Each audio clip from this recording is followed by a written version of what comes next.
عمرك حسيت قبل كده انك قعدت ساعات طويلة بتذاكر وفي الاخر ما استفدتش بالشكل اللي انت عايزه، وكل اللي حصلته حاجات بسيطة جدا مقارنة بالوقت اللي انت ذاكرته؟ طيب ايه رأيك لو قلتلك انك تقدر تذاكر بتركيز وتتغلب على كل ده بخطوات بسيطة جدا وكمان توفر وقت؟ تابع معايا.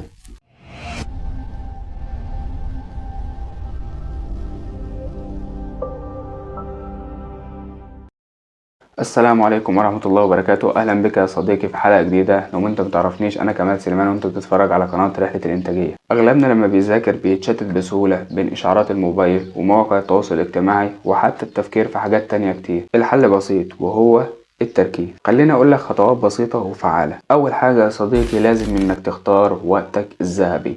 كل واحد فينا عندنا وقت بيكون عقله بيشتغل بكفاءة جدا وبيقدر إنه يركز في الحاجة اللي هو بيعملها.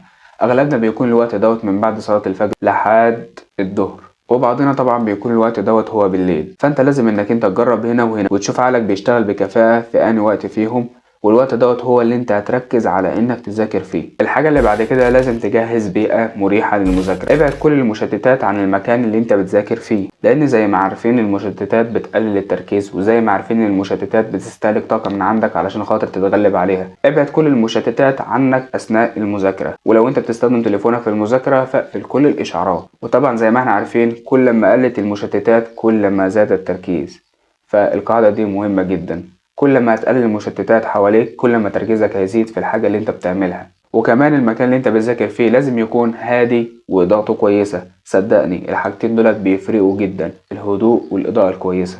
الحاجة اللي بعد كده ممكن تستخدم قاعدة 20-80. يعني ايه قاعدة 20-80؟ القاعدة دي بتقولك ان 80% من النتائج بتكون بسبب 20% من الاسباب. تعال ناخد مثال بسيط. لو انت بتذاكر درس رياضة، الدرس دوت فيه قانون بيتمحور حوالينه الدرس كله.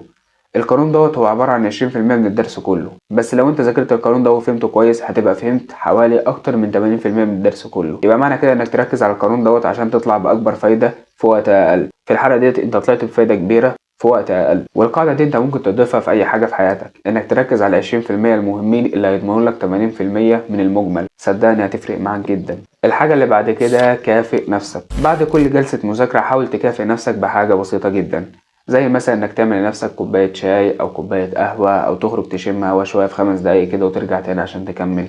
وفي اخر اليوم بعد ما تخلص اللي انت هتذاكره كله ممكن تاخد مكافأة كبيرة شوية، زي انك تخرج مع اصحابك، انك تقعد مع اهلك، انك تعمل اي حاجة انت بتحبها، او تتفرج على فيديوهات انت بتحبها، ايا كانت الطريقة اللي بتسعدك. الخطوات دي هتساعدك جدا علشان تذاكر بتركيز، وانت لما هتذاكر بتركيز هتطلع بفايدة اكبر في وقت اقل، وبدل ما تقضي ساعات قدام الكتاب هتقضي وقت اقل وتخلص كل اللي وراك، وهيبقى في وقت انك تعمل الحاجات اللي انت بتحبها وترفع عن نفسك. لو عجبك النصايح ما تنساش تعمل لايك للفيديو وتشترك في القناة وتبعت الفيديو لاصحابك اللي محتاجين شوية تركيز. وخليك طبعا عارف ان المذاكرة مش بالوقت، المذاكرة بذكاء. اشوفكم في فيديو جديد، والسلام عليكم ورحمة الله وبركاته.